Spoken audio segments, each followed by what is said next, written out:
Yau ne za a karkare wasannin mako na 16 gasar Premier League inda Bournemouth za ta yi wa West Ham United masauki.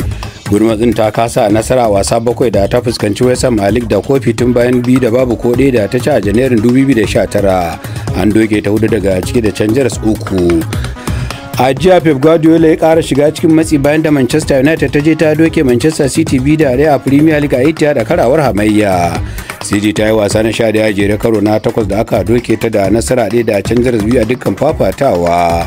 Guardiola bai taba tsintar kansa irin wannan yanayin batun bayan da ya fara aikin horar da ta maula. Wasa na biyu da Ruben Amorim ya doke Guardiola bayan 4-1 cikin Nuwamba Champions League a lokacin da yake Sporting kafin ya koma Old Trafford. To mai magana Abdul Mumini mai Manchester United daga nan yankin Garwa a jamhuriyar Kamaru. Mun yi na'am da wannan cin da muka yi, muna fatan wasanmu na gaba za mu samu nasara domin mu iya mu ƙara ɓaɓɓakowa akan inda muke. Mai magana Hamis na sama goyon bayan Manchester United, to wannan shi ke nuna maka cewa Manchester United yanzu sabon Manchester ce ba irin Manchester da kuka sani ba. Wasu magoya bayan Manchester United kenan.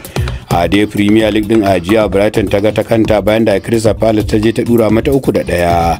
Wasan hamayya na 'yan birnin London kuwa Chelsea ta yi nasara akan Brentford da ci 2-1. Kenan ta ci gaba da zama ta binta teburi. Ita kuwa Tottenham zuwa ta yi ta sharara 5 ba ko da a sazanta a St. Mirren babbar gasar ta bola ta Ingila.